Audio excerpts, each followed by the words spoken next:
Question number 28 देखिए, इसका पूछ रहे हैं IUPAC नेम। इसमें ध्यान दीजिएगा, दो ग्रुप है। पहला ग्रुप है COOH और दूसरा ग्रुप है ये कीटोन का ग्रुप। कभी भी इस तरह की कंडीशन आए तो आपको क्या करना है, सबसे पहले नंबरिंग कर लो, लॉन्गेस्ट कार्बन चेन सेलेक्ट कर लो। नंबरिंग कहाँ से करनी है? प्रायोरिटी से। प्रायोरिटी ऑर्डर हर फंक्शनल ग्रुप का अलग अलग होता है। मेरा कहने का मतलब है कि जिस फंक्शनल ग्रुप का नंबर 1 पे होता है वो होता है कार्बोक्सिलिक एसिड। ऐसे एक सीरीज है, आप मॉड्यूल में देखना, अपने सीरीज है carboxylic acid, sulphonic acid, anhydride, ester, समझ गए? तो यहां पे कार्बोक्सिलिक एसिड प्रायोरिटी पर है, इसको नंबर 1 देंगे, 2, 3, 4, 5 और 6। ठीक है। अगर मान लीजिएगा मैं आपसे बात करूं कि कीटोन को क्या बोलेंगे, तो कीटोन के दो नाम, हर कंपाउंड के फंक्शनल ग्रुप के दो नाम होते हैं। एक होता है प्रीफिक्स और एक होता है सफिक्स। ठीक। तो जो प्रीफिक्स है वो कब यूज करते हैं? जब कोई हायर प्रायोरिटी वाला फंक्शनल ग्रुप प्रेजेंट होता है। और सफिक्स कब यूज करते हैं? जो हायर प्रायोरिटी वाला फंक्शनल ग्रुप होता है उसके नाम से खत्म करते हैं। जैसे 5 नंबर पे कौन है? नंबर 5 पर कौन है मेन कार्बन चेन में? कीटोन। तो कीटोन है तो इसका नाम होगा कीटो। कीटो 5 कीटो 5 कीटो। और 6 कार्बन है तो 5 कीटो हेक्सेनोइक एसिड।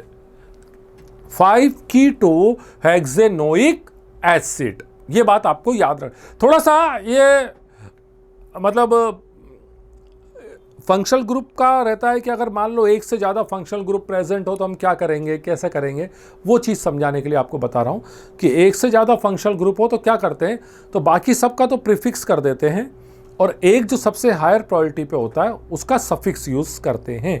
तो यहाँ पे कीटोन का जो होता है उसको कीटो बोलते हैं और बाकी सबको हेक्सेनोइक एसिड। इस तरह से अपन इसको एक्सप्लेन करते हैं। ठीक है, क्लियर हो गया?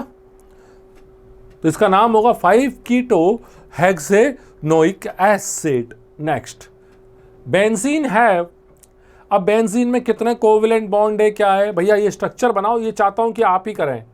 ये बेंजीन का स्ट्रक्चर है, मैंने आपको पहले भी बता दिया है, आप खुद इसको बनाएं। Hydrogen hydrogen hydrogen hydrogen hydrogen hydrogen. मैं चाहता हूं कि इसका आंसर आप खुद निकालें, कितने कोवेलेंट बॉन्ड है ये आप काउंट करें और आप खुद ही लिखें। मैं आंसर बोलना भी नहीं चाहता, आप कर लेना, क्योंकि स्ट्रक्चर आपको ये पता है। आप देख लीजिए, ये स्ट्रक्चर है और आप इसको कैसे करेंगे आप जाने। मैंने आपको तरीका सिखा दिया है। इन द फॉलोइंग कंपाउंड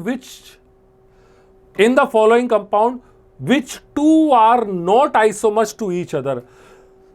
आसान शब्दों में जो आइसोमर नहीं है कैसे पहचानना है? कुछ नहीं करना, फॉर्मूला लिख लेना है, molecular formula.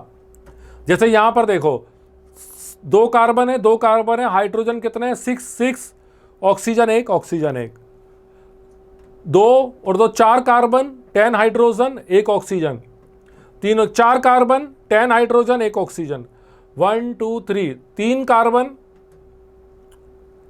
6 hydrogen 1 oxygen, 3 carbon 6 hydrogen 1 oxygen. समझ में आई बात? 2 3 4 कार्बन 6 और 3 9 और 1 4 कार्बन 10 हाइड्रोजन, 2 3 4 5 कार्बन है। पहली नजर में ही पकड़ में आ गया। मैं जानबूझ के सेकंड नंबर से कर रहा था ताकि आपको पूरा समझ में आए। मैं डायरेक्ट पहले वाला करके भी बात खत्म करता, अब पूरा समझ लो। मॉलिक्यूलर फॉर्मूला लिखते जाओ सबका। जहां सेम आ रहा है वो आइसोमर है, जो सेम नहीं आ रहा वो आइसोमर नहीं है। Clear? Next, the reaction of AgNO3 with acetylene shows which type of property of acetylene। सबसे पहले तो एसिटिलीन क्या होता है? इथाइन।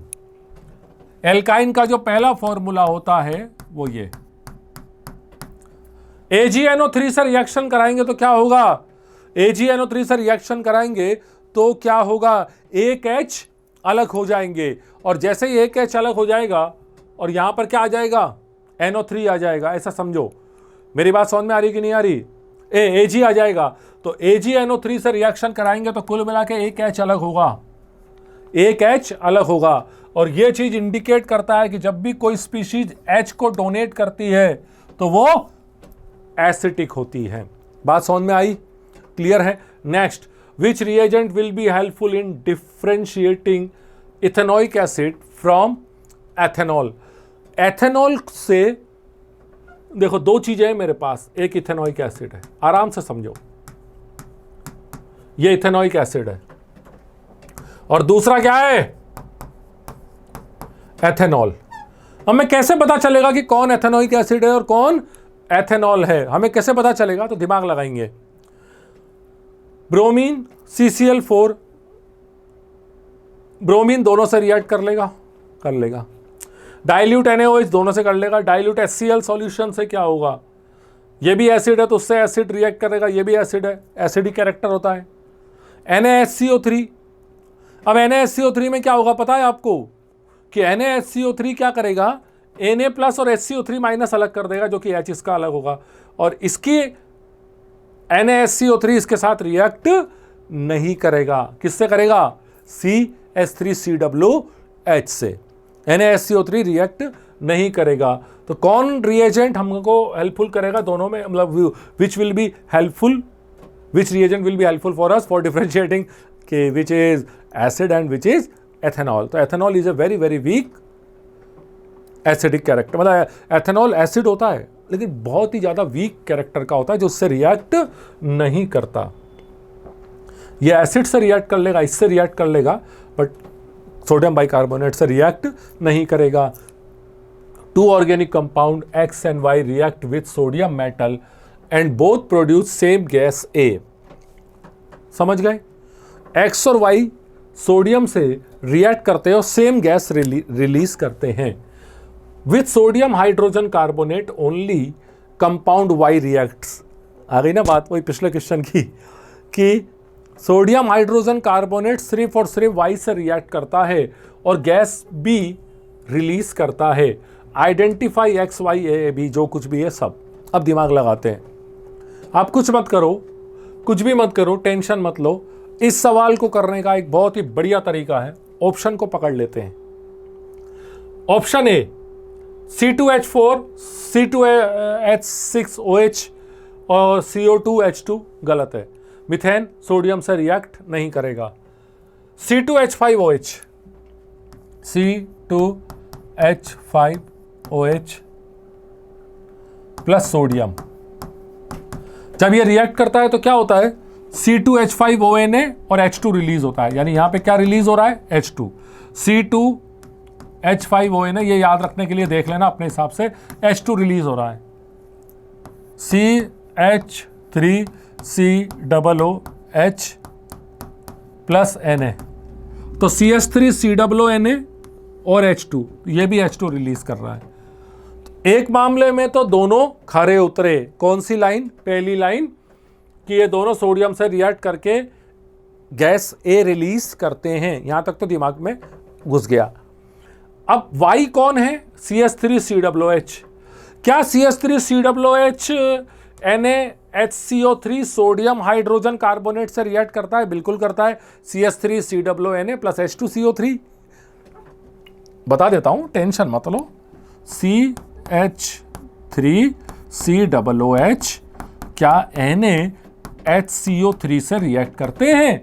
जी हां बिल्कुल करते हैं, जी हां बिल्कुल करते हैं। CH3COONA plus H2O plus CO2 ये रिएक्ट करके बनाते हैं। तो ओवरऑल आई थिंक ये रिएक्शन बिल्कुल करेक्ट है, no need to worry about that. बात समझ में आई, ऑप्शन बी करेक्ट है। आराम से पहले समझो, सवाल को पढ़ो। और वैसे भी सोडियम हाइड्रोजन कार्बोनेट से कौन रिएक्ट करता है, जनरली आपकी बुक में एक या दो ही रिएक्शन है और कोई ज़्यादा रिएक्शन है भी नहीं। आपकी बुक की सारी रिएक्शन एक पेपर में लिख लोगे तो भी पेपर बच जाएगा। इसलिए एनसीईआरटी की जितनी भी रिएक्शंस है ना, सारी एक पेपर पे आ जाएगी। सारे के सारे रिएक्शन एक पेपर में लिख के दीवार में चिपका दो, एग्जाम आने तक सब याद हो जाएंगी। Now question number 34, which functional groups are present in this organic compound. कौन कौन से फंक्शनल ग्रुप है, दिख रहा है OH, C double bond O और ये CHO, एल्कोहल, कीटोन, एल्डिहाइड। समझ में आया? तो एल्कोहल, कीटोन और एल्डिहाइड है, ये ऑप्शन नंबर 3। बात समझ में आई? आप सिंपल देख करके पहचान सकते हैं। क्लियर हो गया ना? Next, IUPAC name of the following compound. नाम देखो, कितने कार्बन है, लॉन्गेस्ट कार्बन चेन, इस तरह से देख लो। 2 और 1 3 4 5 6 7 7 कार्बन है, तो 3, तो 1 2, इसको समझा देता हूं दोबारा, 1 2 3 4 5 1 2 1 2, तो इसका नंबरिंग 1 2 3 4 5 6 7। C2 है ना, 2 कार्बन है ना, तो नंबरिंग आपको ऐसे कर लो चाहे ऐसे कर लो, दोनों तरफ बराबर है। तो 3 पर भी मिथाइल, 5 पर भी मिथाइल, तो 3 5 डाई मिथाइल, 7 कार्बन है तो heptane, 3 5 di methyl heptane, 3 5 di methyl heptane. IUPAC name, इसका भी IUPAC नेम बता देते हैं आपको। देखो इसमें क्या है कि एक से ज़्यादा फंक्शनल ग्रुप प्रेजेंट हैं। थोड़ा सा इसको समझने की कोशिश करना, एक से ज़्यादा फंक्शनल ग्रुप प्रेजेंट हैं। एक्चुअली मैं ये थोड़ा सा इसको ऐसा समझा देता हूँ, ये थोड़ा सा इधर आएगा, यानी कि मैं इसको इधर बना के समझाता हूँ। 1 2 3, ये CH3 और ये OH, ये इस तरह से ये स्ट्रक्चर बना है। इस पे ध्यान दे लो, आपको सारी चीज समझ में आ जाएगी। क्लियर है ना? बात समझ में आ रही है? अब नंबरिंग, क्योंकि COOH है तो उसको तो 1 देना ही पड़ेगा अपने को। 1 2 3 4, ठीक है, नंबरिंग इसको तो 1 देना ही पड़ेगा COOH को। क्लियर हो गया? COOH को 1 दे दिया तो 3 मिथाइल, और ये OH को, एल्कोहल को प्रीफिक्स कल हमने बताया था, कल मतलब जब मैंने आपको IUPAC पढ़ाया था लास्ट क्लास में, मैंने आपको ये पढ़ाया था OH का मतलब होता है हाइड्रोक्सी, प्रीफिक्स होते हैं हाइड्रोक्सी। तो 2 hydroxy 2 methyl 1 2 3 4 butanoic acid, 2 hydroxy 2 methyl butanoic acid, पहला ऑप्शन ही करेक्ट है। एक बार देख लो, कोई डाउट हो तो पूछ लो। Next, when a vegetable oil is treated with hydrogen in the presence of a nickel get it forms a vegetable ghee. This is an example of addition reaction. Unsaturated hydrocarbon is converted to saturated hydrocarbon. Vegetable oil unsaturated hydrocarbon होता है और घी saturated hydrocarbon. First chapter में भी आप पढ़ चुके हैं। How many isomers are possible for the hydrogen card the molecular formula.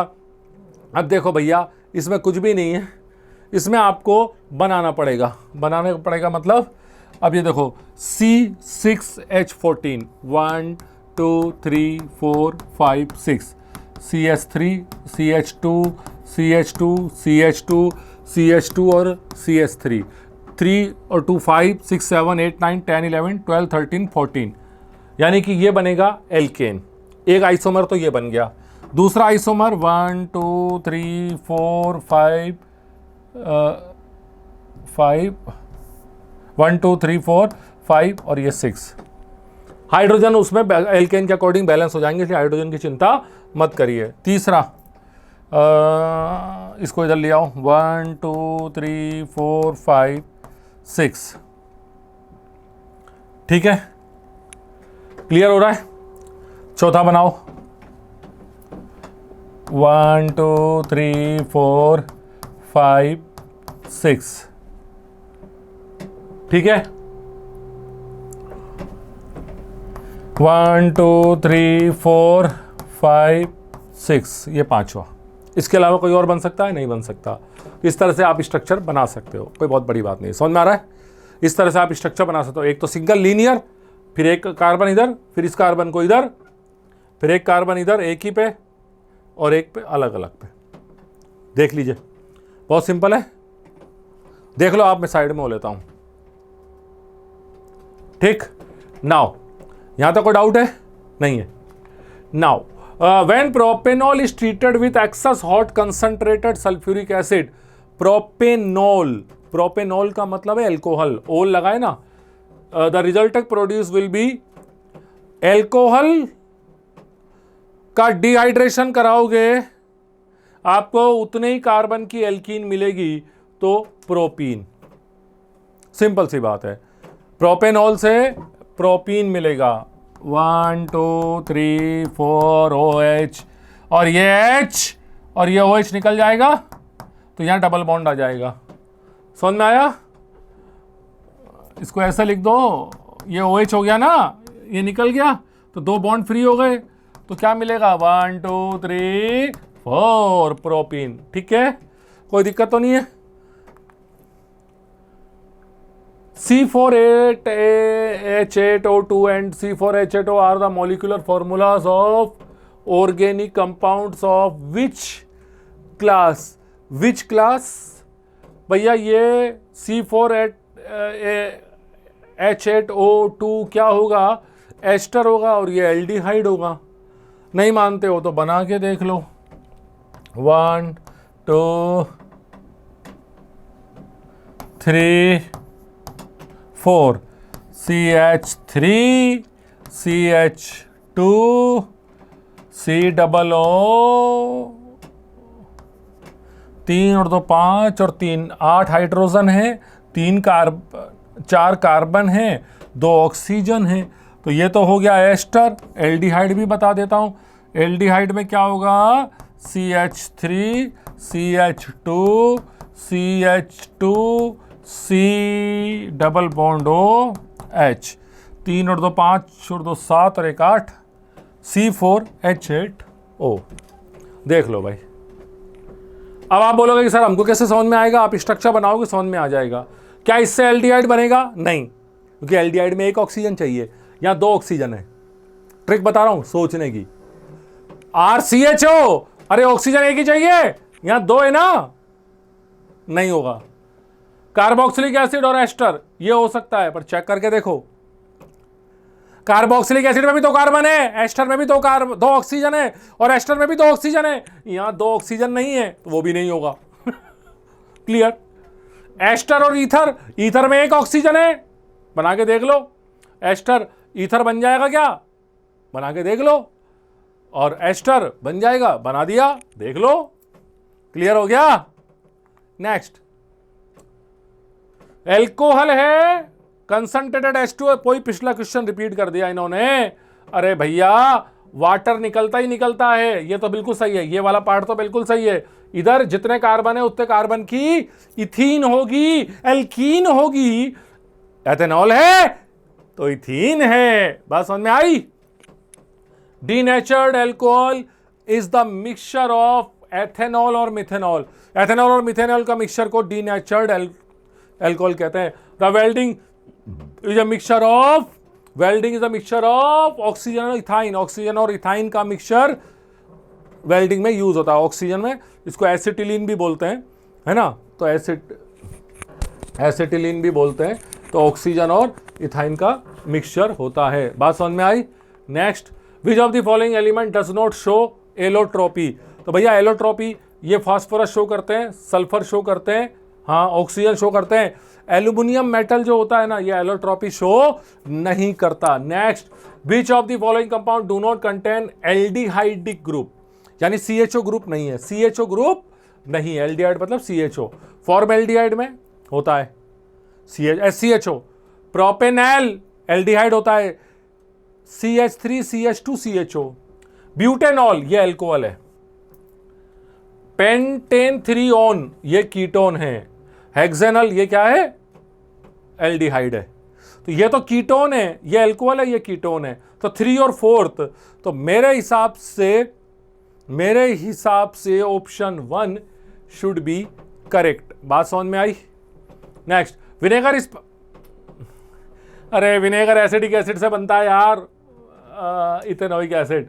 Which of the following non metal is good conductor? अरे यार graphite is a good conductor of heat and electricity although it is non metal. अरे non metal है, अरे होने देना भाई, but it is a good conductor of heat and electricity. Metal नहीं ठेका थोड़ी लिया है। Next now question number 48। IUPAC name of the following CH3 C double bond और CH3 ये कीटोन ग्रुप है, नाम प्रोपेनोन। बात समझ में आई?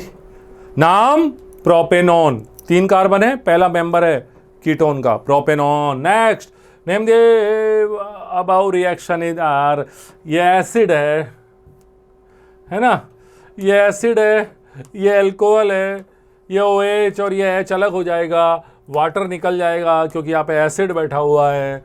You will get ester.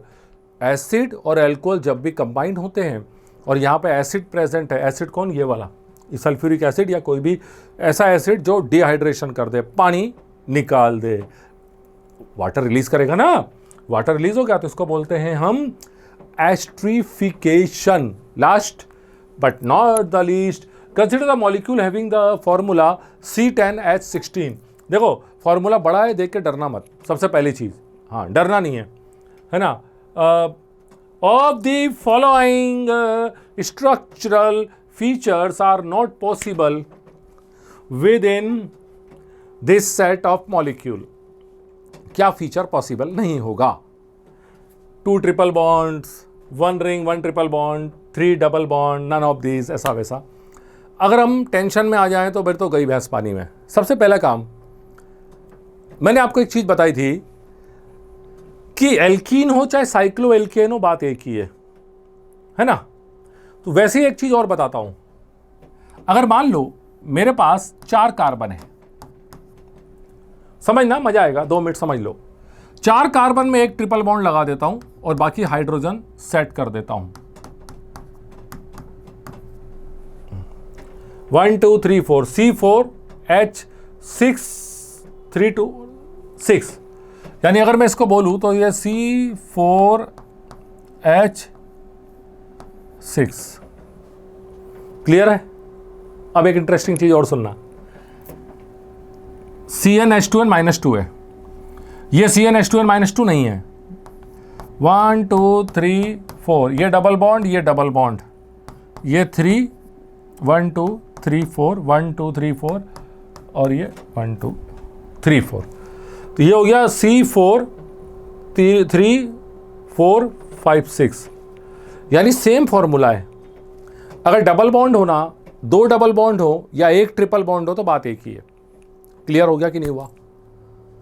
अरे क्लियर हो गया ना, या तो 2 डबल बॉन्ड हो या 1 ट्रिपल बॉन्ड हो, बात एक ही है। हाँ अब देखो, अगर यहां पे 2 डबल बॉन्ड हो जाते इस फॉर्मूले में तो इसका फॉर्मूला होता CnH2n-2, तो 2 डबल बॉन्ड हो जाते, हम उसकी बात ही नहीं कर रहे। अब ये बोल रहा है 2 ट्रिपल बॉन्ड, आओ वो भी चेक कर लेते हैं। सपोज करो एक फॉर्मूला लेते हैं 1 2 3 4, ये एक ट्रिपल बॉन्ड लगाया, एक ट्रिपल बॉन्ड, 4 कार्बन इसलिए ले रहा हूं क्योंकि ट्रिपल बॉन्ड जो है ना वो 3 कार्बन में नहीं लग सकते, इसलिए यहां तो लग जाएंगे ना। तो ये हो गया हाइड्रोजन और ये हो गया हाइड्रोजन, 1 2 3 4, तो C4H2, यानी 4 2 जा 8,